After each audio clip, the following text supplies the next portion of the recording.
welcome. This is Star TV's News Super Review. My name is Williams Abule. I want to take this time out to thank all our viewers and our subscribers. You guys are the best. Thank you so much for following us up to this time. And if this is the first time you're seeing this video, do well to subscribe so you get to stay connected to us. To do that, you need to first click on the subscribe button. And of course, you also need to click the notification key. That will help you get notified whenever we come up with a new program. Well, for today, this is where we bring you the headlines across newspapers. And if you're ready to know what they sound like, we'll be right back after this short break. Have you registered for your permanent voter's card? I mean, your PVC. There is a Nigeria we all seek, a place where love, peace, security, and unity can reign supreme. Waste no time. We want a country where peace and justice will be the order of the day. Unfortunately, there's a problem. One big challenge this generation has to solve. Our country cries for help every day. We need able and capable hands to lead and direct. These capable hands can be you. Have you gotten your PVC? Have you registered for the ongoing voting process? Don't say your vote does not count. Yes, it does. Have you gotten your PVC? Your apathy towards Nigeria's electioneering process will further inhibit our collective growth and development as a nation. Your refusal to participate and engage will keep us at a standstill. So be intentional. I have my PVC. Your votes, your voice would go a long way in preventing absolute destruction of this country and the future of our children, the hope of tomorrow. The 2023 Nigerian elections are just around the corner. Go out and get heard. Don't forget, your vote, your voice. This message is proudly brought to you by Thav Media Limited. Welcome back from that short break. Let's begin the headlines from this day newspaper for today, the 8th day of April 2022. And as the major headline here on this day newspaper, we see, be firm, be fair to all party members. Buhari charges APC chairman, says he'll continue to entrench democratic principles in governance. Adamu, I am now in charge. Wow, interesting one there. And at the top part of that paper, that is this day newspaper, you see military launches new operation to curb oil theft. Bunkering in Niger Delta. Demobilizes 30 illegal refineries. Kerry foresees return to normal production in 2 months. Urges collective action. Insists pipeline vandalism and elitist business. All right, other headlines here on this day newspaper, we see U.S. Senate confirms Ketanji Brown Jackson to be first black woman to sit on Supreme Court. All right, moving on, we go to Daily Times, the Daily Times newspaper. And on Daily Times newspaper, as the headliner here, we see, let me take that. It says, new revenue formula. Buhari receives report, awaits constitution review process. All right, Buhari receives report, awaits constitution review process. And at the top part of the Daily Times newspaper there, we see insecurity. Nigerians go out unsure of returning. Soyinka laments, says Nigerian youths not ready to take their destinies in their hands. If you need to know what all of that means, please pick up a copy of the Daily Times newspaper. That's where you find details of that story in full. All right, moving on, we go to Nigerian News Direct. And on Nigerian News Direct, we see here, debt profile, federal government to finance budget deficit with new borrowings, as experts predict Nigeria's bankruptcy before end of fourth quarter. That story is on page 2 of Nigeria's News Direct. And on the top part of that paper, we see mass transit. Abiodun unveils Wi-Fi-enabled buses, says water taxes coming. Other headlines there, we see federal government to redesign Lagos-Calabar rail corridor. And on the bottom part of that, we see APC primaries. No fixed date yet. National Publicity Chairman speaking there. All right, moving on, we go to Daily Sun newspaper. And on the Daily Sun newspaper, let's start from the top part of that paper. It says, Southeast APC leaders demand party's presidential ticket for zone. Southeast APC leaders demand party's presidential ticket for zone, and that is on page 8 of the Daily Sun newspaper. Moving on, we see IGP appoints new CPs for Edo, Imo, Adamawa, Kaduna. That story you'll find on page 29 of the Daily Sun newspaper. As the headliner here, we see states LGs to earn more than federal government in new revenue formula. We can't implement it now, says Buhari.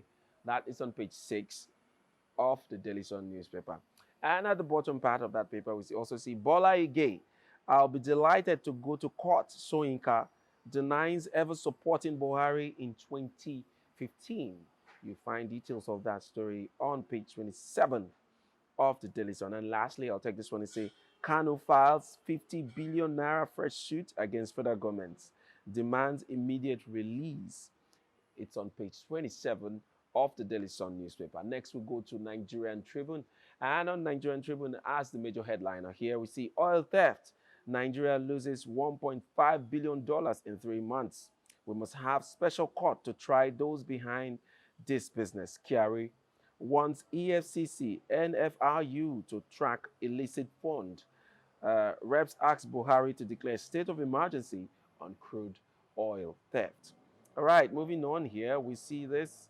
Other headlines, it says defection court dismisses PDP suit against Ayade. Pastors protest killings in Kaduna, demand massive bombing of bandits. It's on page 27 of the Nigerian Tribune. Right, and then at the top part there, it says mixed fortunes for your PDP aspirants. 14 emerge state assembly consensus candidates, 5 lose out, 4 primaries.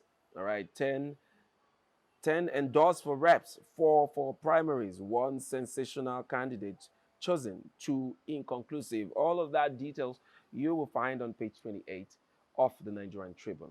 All right, next we go to the Punch newspaper. And on the Punch newspaper, as the major headline here, we see National Assembly fights Malami back, appeals Electoral Act judgment. President Buhari's ministers await final verdict, puts 2023 ambitions on hold. Lawan gives aides planning to contest ultimatum to resign. Omisore men comply. Cross River APC asks Ayade's men to resign. Bauchi governor orders aides to step aside. All of these about the Electoral Act, go to page 2 of the Punch newspaper. That's where you find details of that story. All right, other stories here. We see Buhari gets RMAFC's new revenue sharing formula states. LGs get more. All right. Train victims' families protest at Transportation Ministry's briefing. It's on page 23 of the Punch newspaper. And at the very bottom part here, we see 2022 budget deficit jumps to 2022 budget deficit jumped to 7.35 trillion naira. Buhari to borrow 965 billion naira. That story is on page 21 of the Punch newspaper. All right, we'll take on the Daily Independent, and that's the last paper we'll be taking on this very fine Friday. All right, as the headliner here, it says, Nnamdi Kanu Boko Haram financiers to face secret trial. Federal High Court issues practice directions. Bars journalists public from terrorism trials. All right, we also see at the top part there, federal government to finance 2022 budget deficit with new borrowing. Begins move to review revenue formula. And also oil theft. Nigeria lost 1.5 billion naira in 3 months. NNPC boss. At the bottom part of the Daily Independent, we see Russia-Ukraine war. Stakeholders ask federal government to drive farmers to double wheat production. All right, and then I'll take this one. Immigration recruitment. Court convicts ex-permanent secretary Daniel Owobia. Acquits Abba Moro. All right, that's all the headlines we'll be taking. Next is our conversation segment. You stay tuned. We'll be right back after this short break.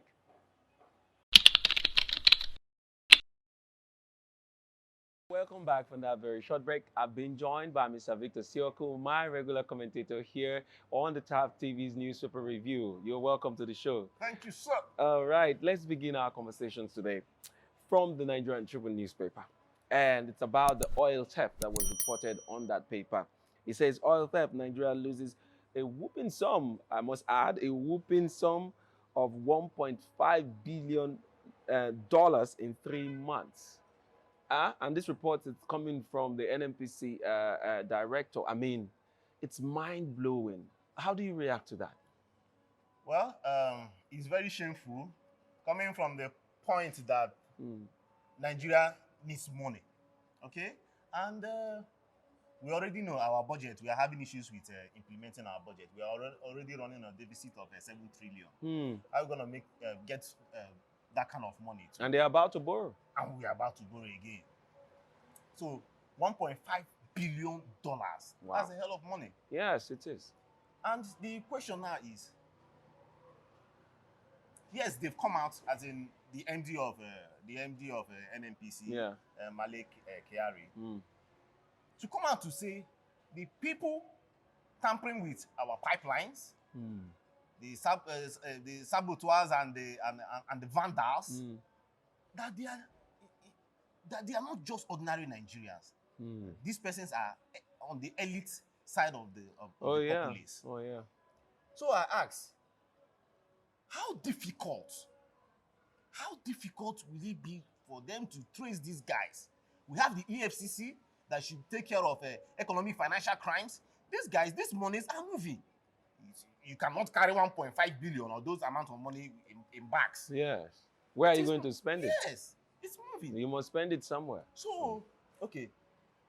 And mind you, the Ukraine war, many other countries are using will I say the opportunity, because it's an opportunity. War can be opportunities for other countries. One man's food is another man's poison. Yes. So OPEC has already given us the quota of 1.7 million barrels per day, but we are not even meeting up to that. Now, the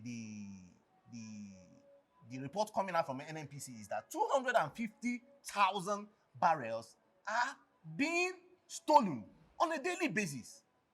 250,000. We're not talking about the ones that have been spilled and is causing environmental issues. Okay. Just the other day,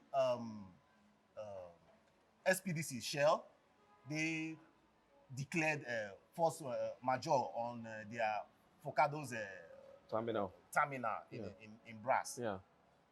Not so long ago, the parent company of AG, they also pulled out. Hess holding of what's his name? Elumelu. Hess holding of Elumelu, they are also in the oil sector. They also pulled out from their terminals. So if they continue hearing this news, how will foreign investors come in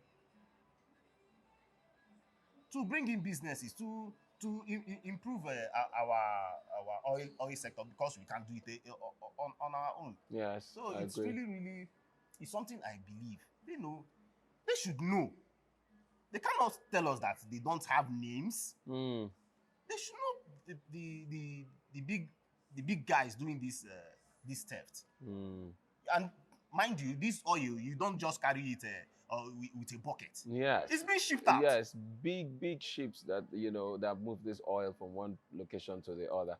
I mean, we've been seeing everything that's been happening here, even down in the south here, especially in River State. I'm sorry, $1.5 billion. That's a whole lot of money. It's a lot of money. It's a huge amount. That should be about, if you use the exchange rate, we are talking about over 600 billion naira.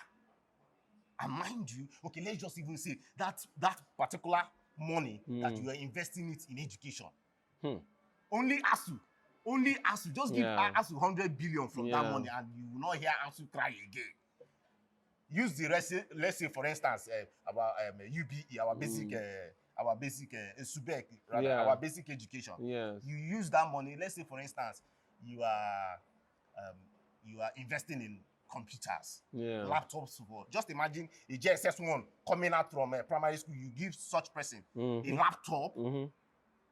You can imagine the effect, the chain reaction, the effect in the next 10 years for that boy, for that girl. Just imagine, okay, the bandits of today, mind you, 10 years ago, you were not going to school. They were not. They were not. So imagine this kind of funds, you push them in, you push these funds It's inside usually- education. Yeah, All this banditry and all that, you know, that is why if you check, I'm not trying to be tribalistic now, but if you check between the South and the North, you find out that education is the single denominator why you are seeing the high spate of insecurity up north. Not that it's not happening here, Yeah. but if you check out the criminals we have in the South, many at times are the ones that did not go to school. True. Very true. Many at times.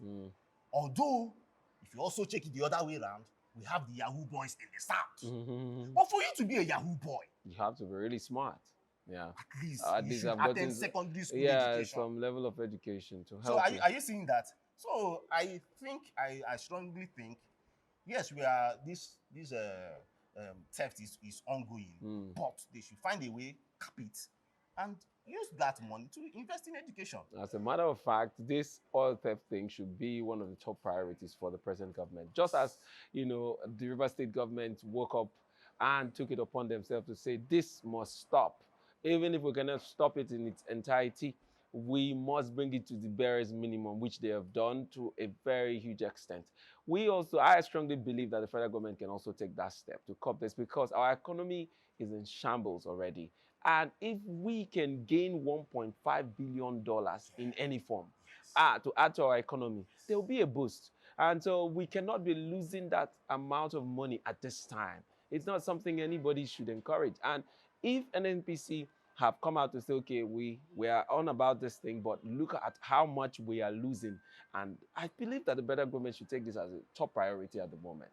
All right, thank you very much for that in-depth analysis. Moving on, Soyinka is on the news, and this time he's saying, I await court action over comments on Ige'S mother. Soyinka is talking about Bola Ige. And Nigerians are wondering what it's all about again now. And then what's your reaction? Well, the death of Bola Ige, remember, it's really shook the political space. Yes, and, it did. The general, let me not just say, but yeah, the Yoruba faction, it's really, it's a death that some persons are yet to sleep. Some persons out there are still saddened that it cannot just be swept under the carpet. Mind you, Bola Ige was the Attorney General of the Federation at that time. Yeah. After losing, he lost the election with Obasanjo. Okay, that's in 1999. Yeah. Although he was rejected from the primaries. Yeah. He was of the Alliance for Democracy party. He lost. Then he was, will I say, compensated with Attorney General of the Federation. Just 2 years after getting inaugurated, he was having issues with some blocks of Yoruba politicians. So he went for a chieftaincy ceremony at the Oni of Ife's palace. Yeah, true. And his cap was removed. He was attacked by some thugs. And humiliated. So the chief thug was called, his name is Frayo, and that chief thug is a boy or a supporter to Omisore, Iola Omisore. Now, what is Bola, what's his name? Professor Soyinka, the essayist and writer. What he was saying is that, how would APC put somebody like Iola Omisore as in appointing as a secretary, the secretary to the party? Yeah. When it's more like they are just rubbing the murder case on Nigerian faces. And mind you, President Buhari promised that the case will not die. That, now, our president and his promises. So During his electoral campaigns. yes, this is the tail end of his administration. administration, and I think he was not well educated or aware that bringing somebody like Omisore as national secretary to the party will cause more uproar with respect to the mother of Bola Ige. Ige, yeah. Okay, back to Frayo and Omisore. Now, during that chieftaincy title day, he was attacked. His necklace was removed off his neck. His cap was removed off his head, and he was crying. The following day, Iola Omisore. Okay, what was even causing the issue too? Bisi Akande, who is a trustee in APC, Chief Bisi Akande, he was the governor of Osun State in 1999. Omisore was his deputy. They were having issues, political issues then. But Bisi Akande and Bola Ige were more like paddies. So after that incident at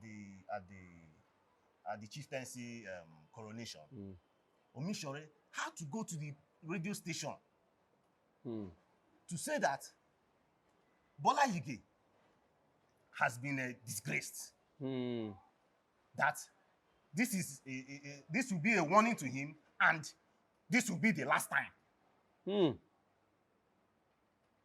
Such strong comments. Yes, a week after, Bola Ige was murdered in his bedroom in Ibadan. You see that link? So they've gone for the case has been it has been in court, has heard the case, but Professor Soyinka is coming out to say that just like in the US, they call this kind of cases a cold case when the case has lingered so much. But that does not mean that the case has been dropped completely. Yeah. That they should note that during those cases, some witnesses were not seen again. They got missing. As in, Oga, they no fit see them again. They were not seen again. In fact, till date. Meaning they could have been killed. And some persons, some other witnesses retracted their statements. So he is saying, why would somebody like Yola Omisore turn out to be the APC national secretary of the ruling party? The ruling party. If you must compensate him or give him an appointment, why don't you just maybe send him as an envoy? He even mentioned send him as an envoy to Ukraine. But not in Nigeria. But not in Nigeria. Yeah. You cannot be giving such person. Because it's more like robbing the mother of Bola Ige on people's faces. Yeah. So, well, I think this is not the last because Falana, Chief Femi Falana, is also onto the case. Has to come out to say, Prof, if they come after you, I will be there for you. Pro bono. Go ahead on these guys. So, okay, this is something I believe that the APC leadership should look at critically, because I mean, some group of persons cannot be accusing your national secretary with known facts that are in court, and the court is looking at it. They cannot be accusing your national secretary with those kind of issues, and you're not looking at it. It means that you're running a government of impunity. People are free to commit crime in other parties. You know, APC have been accused of this before, that they are there was a word they used for them, like they are the, you leave your party and come and all your sins will be cleansed. And, you know, if they've been accused of this, and an issue like this is coming up again, it is something they need to look at. And from AD, I mean, Omisore moved from AD to PDP and just to APC. Oh yeah, he was busy looking for where they can wipe his sin away. And for him to have grown that's grown in APC to the level of national secretary, I mean, it is not far from the accusations that have been given to APC that they shield people that commit crime. And I mean, he's not the only person there. We won't go over all the others today, but he is not the only one that have been accused of committing this kind of heinous crime and that the APC is shielding. So I wonder what Buhari's government that said one thing with one mouth and is acting another thing. I wonder what they are doing. APC. I don't know. But then you want to add some more? Yeah, but also, mind you, before, I'm trying to take us a little back. Yeah. Now, before he got appointed, because I call it, they say they did consensus, consensus election. So consensus, oh my God. Consensus, yes, it sounds so sweet in our mouth. Yes, but the consensus we are doing here is very undemocratic. Very, very. Very undemocratic. So he was elected by consensus, but mind you, there was a fight between the Tinubu, you know, it was more like Buhari and Tinubu together, calling out Omisore to take this position. But Ige'S, Shola, the former governor of Osun State, he was really biting hard. No, don't put this candidate. He's not a good face for this position. But it has happened now. I think he will be I told you in his house. And say, I told you guys that you didn't want to listen. See where we are now, and whether they accept it or not, they need to look at this. It's a very serious matter, and if a personality as huge as Wole Soyinka coming out to say this, just know that they're not going to let go. They'll keep pushing it until Nigerians pay attention to it. All right, that's all we'll be taking today because there are a lot more to talk about, but time will not let us do it all today. Thank you for always coming through. And to our viewers, thank you so much for staying up to this time. Don't forget to also drop your comments and your reaction about these headlines and about some of the conversations we've had this morning on the comment section. Let's hear from you. Let's know what you think about these headlines and our conversations. Until next time I come your way again, my name is William Savule. See you next time.